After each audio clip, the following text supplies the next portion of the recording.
지금은 없어졌는데요. 제가 대학교 1학년 이제 막 들어갔을 때 MT를 갔습니다. 그리고 광안리에 가면 옛날에 놀이동산이 있었습니다. 지금 안 하고 이제 아직 철거가 안 돼 있던데 거기에 킹 바이킹이라고 하는 게 있었어요. 근데 이제 평일 오전 시간이니까 뭐 사람이 거의 없었어요. 그래서 손님이 없으니까 기사가 뭐 우리 시운전도 할 겸 너가 원하는 대로 태워줄게 이렇게 해가지고 킹 바이킹을 탔습니다. 한 번을 타고 이제 원하는 대로 내가 스톱할 때까지 계속 태워준다 이래가지고 저한 세 번을 킹 바이킹을 탔어요. 그러고 나니까 이제 멀미를 할 것 같아가지고 조용히 내렸습니다. 그리고 어, 네 번, 다섯 번, 여섯 번까지 타는 사람들이 있었습니다. 그 중에 작년에 왔던 미얀마 선교사님 여섯 번을 타고 내리시더라고요. 그때 알았습니다. 아, 여자들이 참 독하구나. 알았는데 사실 그때는요, 그 타는 게 그렇게 무섭지는 않았어요. 근데 요즘은요, 몸도 이제 마음도 그런 걸 타게 안 되더라고요. 한 2년 전쯤 된 것 같아요. 정 목사님 가정과 휴가를 이렇게 갔는데 놀이동산을 갔습니다. 놀이동산에서 바이킹이 있어가지고 바이킹을 탔어요. 자유이용권이었거든. 그래서 한 번 더 탈 수 있었어요. 타고 한 번 더 타기로 해서 더 탔습니다. 사모님이 끝까지 이렇게 정 목사님을 붙잡아가지고 같이 타자고 한 번 더 탔어요. 그랬더니 정 목사님이 멀미를 해가지고 한참 동안 자리에서 가만히 앉아 있었던 적이 있습니다. 이렇게 놀이기구를 타서요 우리가 강제적으로 두려움을 느낄 수 있잖아요. 뭐 그것을 스릴 이렇게 표현하기도 하는데 뭐 그럴 수도 있습니다. 근데 사실 우리 주위에는요 그렇게 강제적으로 두려움을 느끼지 않으려고 해도 느끼는 두려움이 참 많이 있습니다. 매달 돌아오는 카드값이 얼마나 두려운지 모릅니다. 그냥 분명히 통장에 월급은 들어오는데 스쳤다가 이렇게 지나가요. 그리고 카드값 주세요 이렇게 하고 있습니다. 또 직장 다니는 사람들은요 이제 인사 시즌이 되어지면 내가 잘리지는 않을까 뭐 이런 두려움들을 가집니다. 자영업하는 사람들은 어떻습니까? 이제 영병이제가 자영업자의 길로 접어듭니다. 자영업을 하고 계시는 우리 성도님들이 있는데 매달 뭐가 돌아오죠? 인건비가 돌아옵니다. 봉급을 줘야 돼요. 또 뭐가 돌아올까요? 월세가 돌아옵니다. 이거는 얼마나 그렇게 빨리빨리 돌아오는지 모릅니다. 그게 사실 우리를 두렵게 만드는 그 삶의 현장의 이야기들이잖아요, 사실은. 오늘 본문에 보니까요, 두려워하는 한 사람이 있습니다. 근데 1절은 이렇게 시작하고 있어요. 1절에 보니까 이런 일들이 일어난 뒤에 이렇게 시작합니다. 그러면 이 15장 1절에 이런 일이라고 하는 그 일이 어디에 있었을까요? 14장에 있었겠죠. 그러면 14장에 무슨 일이 있었는지를 우리가 한번 보아야 돼요. 우리가 14장을 읽지 않았어요. 근데 13장에 먼저 보면요. 아브라함의 목자들과 롯의 목자들이 서로 다투었습니다. 그래서 아브라함이 제안을 하죠. 뭐라고 제안합니까? 조카 롯에게 야, 우리가 이제는 분가해야 될 것 같다. 다투지 말자. 그러니 네가 우하면 나는 좌하고 네가 좌하면 나는 우할게 라고 그렇게 이야기합니다. 그래서 어, 롯은 소돔과 고모라 땅으로 가고 아브라함은 하나님이 지시한 땅으로 가게 되어집니다. 이게 지난주 내용이었어요. 그리고 이제 14장 우리가 안 읽고 오늘은 15장으로 바로 왔는데 14장에 보면요. 가나안 땅에 다섯 왕이 있었는데요. 이 다섯 왕이 북쪽에 있는 네 왕에게 뭘 했냐면 조공을 했습니다. 조공을 바쳤어요. 힘이 없으니까 우리 좀 잘 봐주세요 하고 조공을 바쳤어요. 근데 이제 이 북쪽에 있는 네 왕의 힘이 조금 약해지고 자기들 다섯 왕들의 힘이 조금 세졌다고 생각했어요. 그리고 우리는 몇 명의 왕이 연합한 거예요? 몇 나라가? 다섯 나라가 지금 연합해 있기 때문에 힘이 이제 우리도 좀 세졌다 이렇게 생각했습니다. 그래서 어떻게 했냐면 이제 더 이상 조공 못 주겠다 이렇게 했어요. 그랬더니 이 북쪽에 있던 이 내왕들이요 열받았어요. 그래서 다시 연합군을 만들어 가지고 이 다섯 왕을 정벌하기 위해서 왔습니다. 그렇게 해서요 이 연합군 대 연합군의 싸움이 벌어졌는데 다섯 왕 왕들이 패했습니다. 이 다섯 왕들이 패했는데 그 다섯 왕들에게 속해 있던 사람이 롯이었어요. 롯이 있던 땅에 그 소돔 왕도요. 이 다섯 왕 중에 한 명이었거든요. 근데 소돔 왕이 패했어요. 그래서 소돔에 있던 사람들이 이 끌려가게 되어졌습니다. 그때 같이 끌려갔던 사람이 롯의 가족이었습니다. 이 소식을 아브라함이 들었어요. 그래서 집에서 훈련시켰던 318명을 데리고 가서요. 롯을 구해옵니다. 그뿐만 아니라 롯을 그냥 기습해가지고 구해올 뿐 아니라 그 내 왕과 싸워서요. 이겨서 전리품 그것을 취해서 오게 되어집니다. 그리고 올 때 살레망 멜기세덱이라고 하는 사람을 만나서 그 사람에게 11조를 10분의 1을 주고 멜기세덱이 아브라함을 축복하는 일이 14장에 있었습니다. 그리고 이제 전쟁터에서 돌아온 거예요. 그리고 15장은 뭐라고 이야기한다고요? 예, 이런 일이 일어난 뒤에 이렇게 이야기하는 거예요. 사실 14장의 이야기는요. 말이 안 되는 이야기예요. 연합군 대 연합군이 싸웠는데 한 연합군이 이겼잖아요.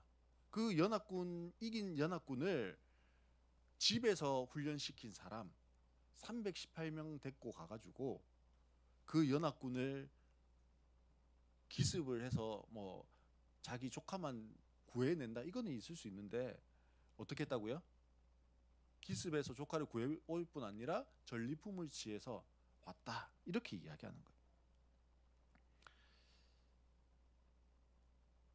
그리고 나서 15장 1절에 뭐라고 하나님 말씀하시냐면 하나님 환상 중에 아브라함에게 나타나셔서 말씀합니다. 뭐라고 말씀하시죠? 아브라함아 두려워하지 말아라. 그러면 하나님이 아브라함에게 환상 중에 나타나셔서 왜 두려워하지 말라고 이야기하실까요? 또 아브라함은요 무슨 두려움을 가지고 있었을까요? 하나님이 두려워하지 말라고 하신 이유는요 아브라함의 마음을 아셨기 때문에 그래요. 아브라함의 마음에 무엇이 있는 걸 아셨어요? 두려움이 있는 걸 아셨어요. 그래서 하나님이 아브라함에게 위로하시고 품으시고 안으시는 그것이 바로 두려워하지 말라라고 하는 하나님의 음성이었습니다. 그러면 아브라함은 무엇이 그렇게 두려워서 하나님이 아브라함에게 나타나자마자 아브라함아 두려워하지 마라고 그렇게 이야기했을까요? 가장 먼저 생각할 수 있는 것은요. 이 북방에 4개 국가의 연합군이 전열을 이제 좀 가다듬고요. 우리가 너무 방심해가지고 그래서 이 말도 안 되게 318명 그들에게 우리가 진 거야. 그러니까 전열을 가다듬고 이제 다시 재침입하면 그 놈들은 어떻게 된다? 끝장난다. 뭐 이렇게 생각할 수 있습니다.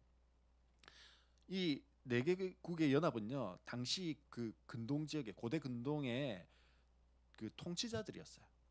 그 고대 근동을 이렇게 쥐락펴락하는 그래서 가나안 땅에 있던 다섯 왕이 그들에게 조공을 바칠 수밖에 없던 그런 강력한 군주들이었습니다. 그래서 머리를 조아리고 이 다섯 왕이 조공을 바쳤는데 그 무지막지하게 힘이 센 그 통치자들이 다시 쳐들어온다면 아브라함 가족은요. 그리고 아브라함은 어떻게 될까요? 당연히 죽는 거예요. 그 두려움이 얼마나 컸을까요? 말로는 다 할 수 없어요. 그래서 하나님이 뭐라고 말씀하십니까? 두려워하지 말라고 한 다음에 나는 너의 방패다 말씀하십니다. 15장에 나오는 환상 중에 말씀하시는 하나님의 음성만 보면요. 나는 두려워할 필요가 없구나. 하나님 나의 방패시니까. 뭐 그 정도로 이해할 수 있습니다. 사실 그 상황을 당한 사람은요. 근데 전혀 그렇게 느끼지 않을 거예요. 지금 내 생명 위협이 있어요. 그 상황에서 우리가 성경을 읽습니다. 아브라함아 두려워하지 말아라. 나는 너의 방패다. 이게 그냥 그렇게만 들릴까요? 그렇게만 느껴질까요? 지금 아브라함은요. 그 재침입에 대한 두려움과 공포로 사로잡혀 있었습니다. 그로 인해서 우리 가족이 몰상을 당하면 어떻게 하지라고 하는 그 두려움이 있어요. 근데 하나님이요. 아브라함아 아무리 적이 재침입을 해 온다 할지라도 적들보다 강한 내가 너의 방패가 되어서 막아줄게. 내가 너희 가족을 지켜줄게. 너는 전혀 걱정하지 말고 두려워할 필요가 없어. 그렇게 말씀하시고 지금 위로하고 계신다라는 거예요. 다음으로 생각할 수 있는 것이요. 그 다음 내용에 보면 상속자가 없다라는 거예요. 즉 자녀가 없다라는 겁니다. 근데 1절 끝부분에 보면요. 하나님 뭐라고 이야기하시냐면 내가 받을 보상이 매우 크다 이렇게 말씀합니다. 아브라함이 이 말을 듣고 2절과 3절에 이렇게 질문해요. 주님께서는 저에게 무엇을 주시렵니까? 받을 보상이 많다 하는데 주님 뭐 주실 건데요? 물어요. 그러면서 아브라함이 주님 뭐 집이 필요합니다. 차가 필요합니다. 아니면 금은보화가 필요합니다. 이렇게 이야기하는 것이 아니라 주님 뭐 주실 건데요? 한 다음에 뭐라고 질문하냐면 저에게는 자식이 없습니다. 주님께서 저에게 자식을 주지 않으셨으니 이제 저의 집에 있는 이 종이 저의 상속자가 될 것입니다. 그렇게 이야기하고 있어요. 그러니 아브라함이 하나님 뭐 주실 건데 하고 난 다음에 제일 먼저 튀어나오는 게 뭐라고요? 자녀. 자녀가 아브라함에게 있어서 가장 하나님으로부터 받고 싶은 보상이었다라는 거예요. 하나님께서는 아브라함에게 약속을 하셨습니다. 창세기 12장에 보면 내가 너로 뭘 만들어 준다고 했냐면 큰 민족을 만들어 줄게. 그렇게 말씀하셨어요. 어떤 민족요? 큰 민족. 큰 민족을 만들어 주신다고 했어요. 근데 지금까지 아브라함과 사레에게는요. 자녀가 한 명도 없습니다. 그래서 아브라함이 가졌을 마음 중에 하나가 우리 자녀 없으니까 어려서 부모님을 잃고 우리가 키운 조카 누구죠? 롯을 우리 아들 삼자. 그렇게 생각했던 것 같아요. 그래서 롯을 갈대아 우르에서 바빌로니아의 우르에서 나올 때부터 어떻게 합니까? 데리고 나왔어요. 그리고 하란에 있는 동안도 그리고 지금 가나안 땅에 올 때 또한도 이 롯을 아들처럼 생각하고 상속자로 생각했습니다. 근데 우리가 지난주에 봤던 것처럼 어떤 일이 일어납니까? 다툼이 일어나요. 그 다툼의 결과 어떻게 되어집니까? 분가하게 되어집니다. 분명 분가가 아브라함의 계획은 아닙니다. 하지만 하나님께서 그런 상황을 만드셨어요. 이 또한 아브라함의 인간적인 생각과 행동이 가져온 사실은 결과였어요. 왜요? 거짓말하는 결과. 그래서 하나님의 특별한 은혜로 이집트에서 어떻게 합니까? 살려주시죠. 그리고 뭐 또 가지고 나옵니까? 많은 금은 보화도 가지고 나오죠. 근데 그 금은 보화와 짐승들이 결국은 어떻게 하게 만들죠? 아브라함과 롯이 갈라서게 분가하게 만드는 그 이유가 되어집니다. 아무튼 상속자 후보에서 누가 탈락한 겁니까? 롯이 탈락한 겁니다. 하나님께서 롯을 상속자로 정한 것이 아니었어요. 그럼에도 아브라함이 롯이 탈락된 것으로 인해서 마음이 상했을 수 있습니다. 그리고 이제 남은 선택지가 어디라고요? 3절에 보니까 엘리에셀이라고요. 이 엘리에셀의 뜻은요. 하나님은 그의 도움이시다. 뭐 이런 뜻입니다. 즉 신앙의 고백이 있는 뭐 그런 이름입니다. 그래서 하나님을 섬겼던 사람인 것 같아요. 하지만 엘리에셀에 대한 성경의 그 정보들이 많지 않습니다. 그래서 정확히 어떤 사람인지 알 수 없습니다. 그러나 엘리에셀이 다메섹 출신의 종이고 아브라함이 하란을 떠나서 가나안 땅 오던 중에 다메섹에서 이 사람을 종으로 삼았다 정도로 추정할 수 있습니다. 아브라함의 상속자 정하기는 조카 롯에서 이제는 자식이 없기 때문에 자기의 집의 종이 되어졌습니다. 그 말은 아브라함에게는 지금 여전히 무엇이 없다고요? 자녀가 없다. 자식이 없다. 이게 왜 두려움일까요? 왜 아브라함에게 자식이 없는 것이 두려움일까요? 그리고 하나님은 그 두려움 가운데 두려워하지 말라고 말씀하시고 너의 방패가 되고 너의 보상이 된다 말씀하실까요? 왜냐하면요, 하나님이 명령하셔서 고향을 떠났어요. 그리고 하란에 잠시 머물다가 다시 하나님 말씀하셔서 가나안 땅까지 왔습니다. 하나님이 약속하신 땅은 근데 살기 힘든 곳이었습니다. 하나님이 약속하신 땅에 기근이 없을 것 같았는데 하나님이 약속하신 땅에 무엇이 있었어요? 기근이 있었습니다. 전쟁의 위협도 없을 것 같았는데 전쟁의 위협도 있었어요. 모든 것이 잘 풀릴 것 같았는데, 소원 성취될 것 같았는데 그렇지가 않았습니다. 가나안 땅에 기근이 들어서 이집트로 내려갔습니다. 가나안 땅에 있으면서 조카와 다투었습니다. 가나안 땅에 있으면서 전쟁의 위협을 느껴야 했습니다. 물론 아브라함 자신의 생각대로 해서 어려움을 당하기도 했지만 하나님 말씀대로 한다고 되는 것은 아니었습니다. 자녀 역시 그렇잖아요. 하나님 약속하셨어요. 근데 이루어질 기미가 전혀 없습니다. 그런데 아브라함과 사라는 점점 나이가 들어갑니다. 나이가 들어감에도 자녀가 없습니다. 이때 아브라함이 무슨 생각을 할까요? 혹시 내가 하나님한테 속은 거 아니야? 혹시 내가 하나님의 말씀이 아니라 다른 음성을 들은 거 아닐까? 내가 하나님의 음성이 아닌 다른 음성을 하나님의 음성이라고 생각하고 지금까지 헛수고만 하고 있는 건 아닐까? 그 시간, 그 세월이 얼마나 한스러울 수 있을까요?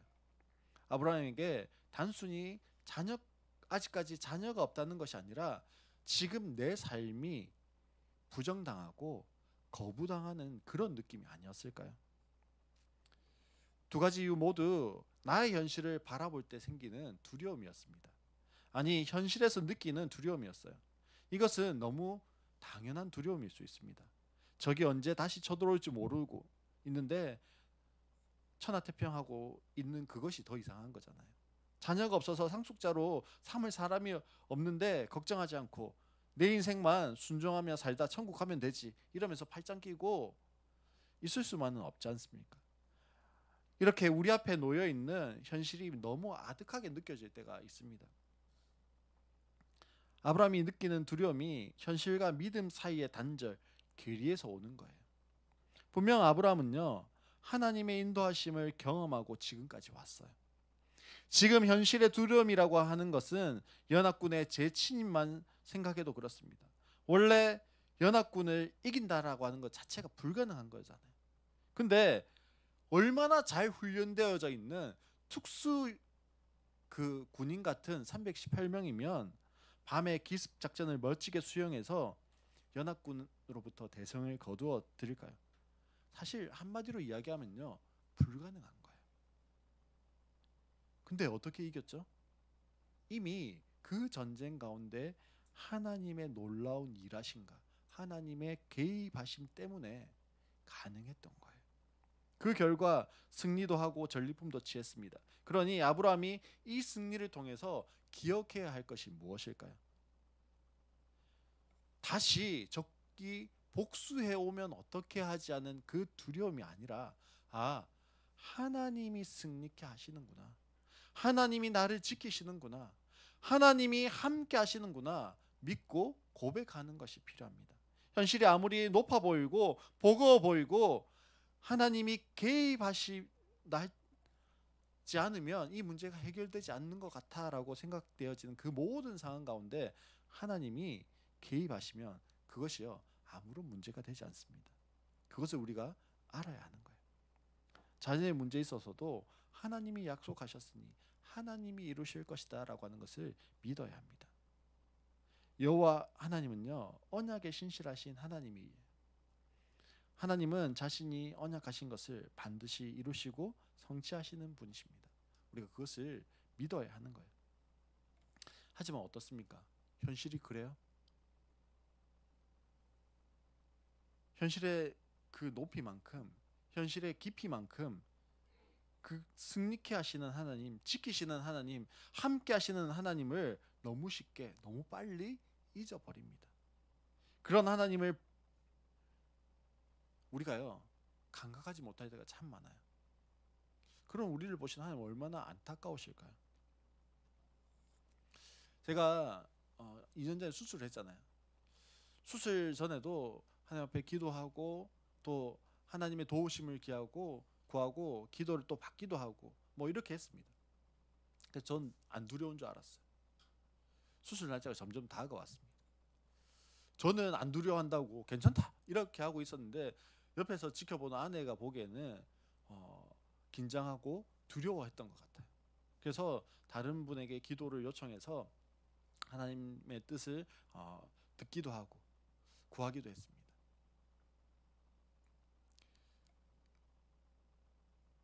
기도해 주시는 분이 그렇게 이야기하셨어요. 목사님 생각하는 것보다 회복이 빠를 겁니다. 그 말이 저에게 위로가 되어졌을까요? 그 이야기를 듣고 있는데요. 지금 내 눈앞에 펼쳐진 건 뭐예요? 수술해야 된다라는 거예요. 환자복을 입고 수술하기 위해서 전날 밤을 보내는데요. 평안함 가운데 있으면서도 왠지 모를 두려움이 한 번씩 쿡쿡 올라오는 것을 느꼈습니다. 우리가 그래요. 하나님을 믿고 하나님을 의지하고 하나님 지키시는 것을 믿습니다. 그래서 그 하나님을 우리가 바라보려고 해요. 근데 어느 순간 나도 모르게 내 안에 생각들이 치고 올라옵니다. 그 치고 올라오는 생각들은 뭐예요? 현실이 바라보이는 그 현실에 대한 염려와 걱정들, 그래서 찾아오는 두려움들, 그것들이 있습니다. 그거 어떻게 막을까요?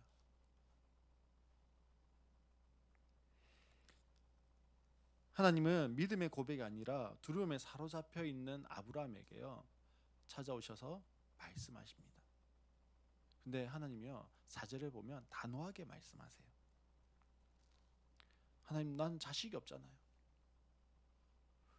이 엘레셀로 내 상속자 삼아야 될 것 같아요. 거기에 대해서 하나님 뭐라고 말씀하십니까? 4절에 보니까 그 아이는 너의 상속자가 아니다. 너의 몸에서 태어날 아들이 너의 상속자가 될 것이다. 나는 어떻게 생각하고 있는데요? 엘리에셀 이거밖에는 대안이 없어. 아무것도 보이는 게 없어. 근데 하나님 뭐라고요? 아니다 말씀하시고 내 몸에서 태어날 자가 네 아들이 네 상속자가 될 것이라고 말씀하십니다. 그리고 아브라함을 밖으로 데려가세요. 그러면 5절에 이렇게 말씀하십니다. 하늘을 쳐다보아라. 내가 셀 수 있거든 저 별들을 세어보라. 그렇게 말씀하시죠. 사실 우리는 왜 두려워할까요? 그 현실 가운데 왜 두려워질까요? 우리가 땅만 보고 있기 때문에 그래요. 나의 상황만 바라보던 아브라함에게 현실의 무게와 문제를 해결할 능력이 없습니다. 그저 더 깊은 절망, 더 큰 두려움에 사로잡힐 뿐이에요. 계속 생각은요, 생각이 꼬리를 물고요 이어집니다. 그 생각 가운데 희망적이고 밝고 뭐 이런 하나님께서 어떻게 개입하실까 이런 생각들이 들까요? 안 들어요.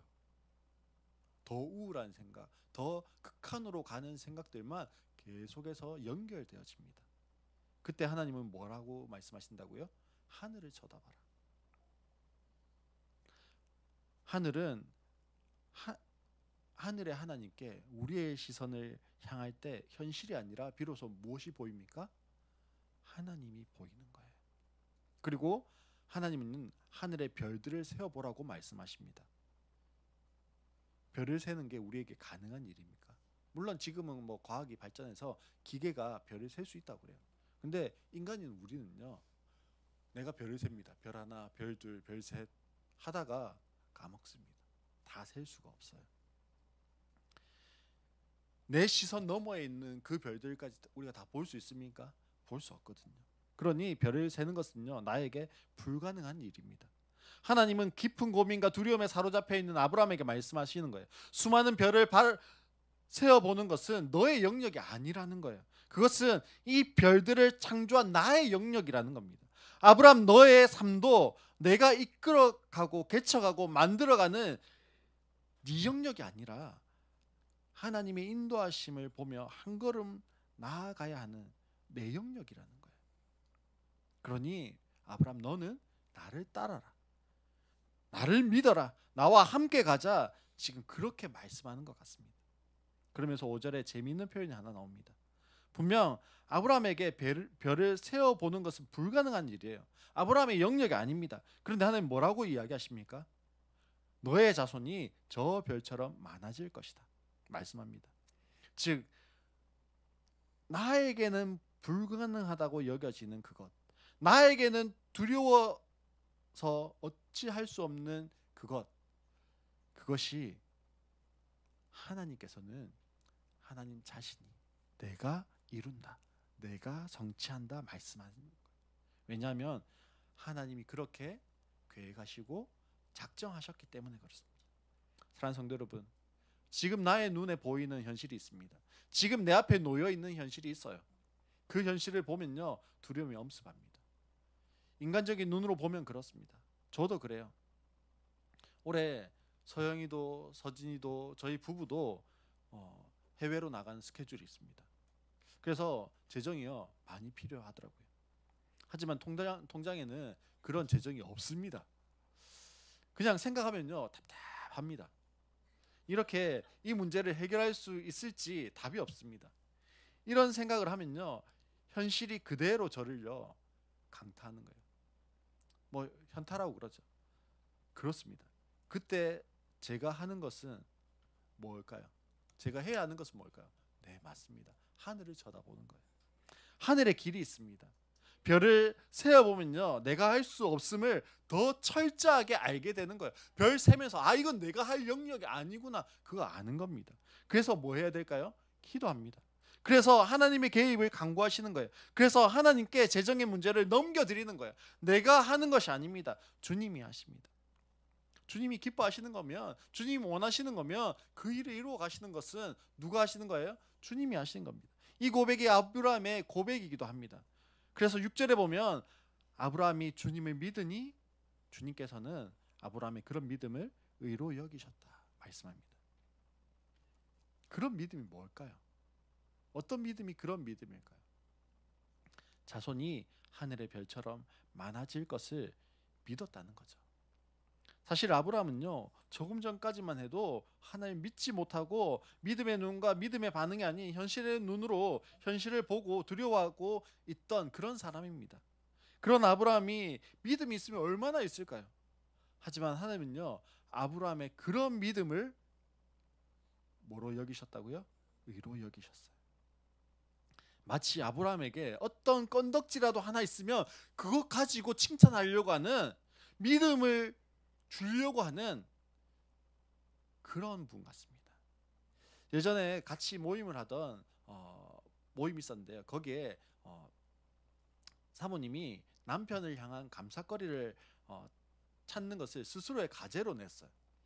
근데 남편이 너무 미운 거예요. 목회자인데 너무 미운 겁니다. 하는 거 보고 있으면요 다 막 짜증나고 미운 거예요. 그래서 아무리 감사거리를 찾으려고 해도 감사거리가 없는 거예요. 근데 숙제는 해야 되잖아요. 우연찮게 같이 산책을 나갔대요. 산책을 나갔는데 남편 숙제가 아내와 산책하기였거든요. 그래서 산책을 나갔습니다. 산책을 나갔는데 남편이 먼저 가고 사모님 어떻게 하다 뒤에 갔는데 뒤에서 바라보는 남편 엉덩이가 이뻐 보이더래요. 그래서 와서 남편을 향한 감사거리 이렇게 하면서 감사거리 나누는데 뭐라고 나눴냐면 남편 엉덩이가 이뻐서 감사합니다 이렇게 나눴어요. 하나님도 그러신 것 같아요. 뭐라도 찾아서 아브라함을 의로운 자로 만들어주고 싶어요. 믿음의 사람이라고 칭찬해주고 싶어요. 그래서 하나님이 칭찬하시면서 또 약속을 하나 하십니다. 7절에 보면 하나님이 아브라함에게 말씀하셨다. 나는 주다. 너에게 이 땅을 주어서 너의 소유가 되게 하려고 너를 바빌로니아의 우르에서 이끌어내었다. 그때 믿음을 의로 여김받은 아브라함, 믿음의 조상이 되어지는 아브라함, 13장보다 믿음이 자라고 성숙된 아브라함이 주님 그렇게 하실 줄 믿습니다. 아멘 할렐루야 이렇게 답해야 되는데 아브라함 믿음 뭐였을까요? 그런 믿음을 의로 여기시겠다 말씀하신 그 하나님께 아브라함이 반응하는 반응은 뭐냐면요. 8절입니다. 8절 성경을 한번 보시고 PPT 좀 한번 8절 띄워주세요. 같이 한번 읽어볼까요? 8절 말씀입니다. 같이 한번 읽어보겠습니다. 그 따옴표 안쪽만 읽겠습니다. 주 나의 하나님, 우리가 그 땅을 차지하게 될 것을 제가 어떻게 알 수 있습니까? 그런 믿음을 의로 여기신다 말씀하셨는데 아브라함이 뭐라고 이야기한다고요? 찬물을 확 끼얹으면서 주님, 내가 그 땅 차지할 거 어떻게 알 수 있어요? 우리 자녀들이 종종 하는 말투 같은데 그렇죠? 그걸 어떻게 알 수 있냐고 그렇게 되묻습니다. 아브라함의 이 대답을 들으면서 제가 하나님이었으면 욕이 나올 것 같습니다. 이게 믿음이 있는 놈이야 없는 놈이야 그거 좀 믿어 뭐 그럴 것 같습니다. 사실 이게 아브라함의 믿음의 현주소입니다. 이게 아브라함의 믿음의 바닥이에요. 철저하게 현실을 보고 현실의 마음을 빼앗기고 현실을 두려워하고 현실에 넘어지는 삶, 그것을 넘지 못하는 삶이 아브라함의 삶이었고 아브라함의 믿음입니다. 사랑하는 성도 여러분, 지금 나는 아브라함 같지 않습니까? 현실을 보면서 두렵습니까? 현실이 더 먼저 눈에 들어옵니까? 하나님의 음성을 듣고 하나님의 약속을 들어도 하나님 그걸 어떻게 믿습니까? 그렇게 반응하는 나의 모습은 아닙니까? 그럴 수도 있습니다. 하나님은 그래도 괜찮다 말씀하십니다. 그럼에도 나를 떠나지 말고 나에게 붙어 있으라 말씀하십니다. 그리고 하나님을 떠나지 않고 붙어만이라도 있으려는 나를 향해서 하나님은 뭐라고 말씀하시냐면 지연아, 너 참 의롭구나 말씀하신다고요. 우리 안에 찾아오는 두려움과 너무 맞설려고 하지 마십시오. 내가 이 두려움을 한번 극복해 봐야지, 이 두려움을 떨쳐내 봐야지, 너무 맞서서 두려움을 이기려고 하지 마십시오. 두려움은요 맞서서 이겨지는 게 아닙니다. 맞서서 두려움이 해결되어지지 않습니다. 그 두려움의 근원을 덮고도 남음이 있는 하나님께 나아가야 합니다. 하나님을 의지해야 합니다. 하나님을 찾아야 하는 거예요. 하나님이 그 두려움을 이기십니다. 하나님이 그 두려움을 몰아내십니다. 이 한 주간도 두려움 앞에 서서 정정긍긍하는 것이 아니라 나의 그 두려움의 근원을 주님께 내어드리고 두려움을 덮으시고 나를 안아주시고 하늘의 길을 내셔서 문제를 해결하시는 그 하나님, 전능하시고 천지를 창조하신 그 하나님과 함께 동행할 수 있는 이 한 주간이 되시기를 주님의 이름으로 축복합니다.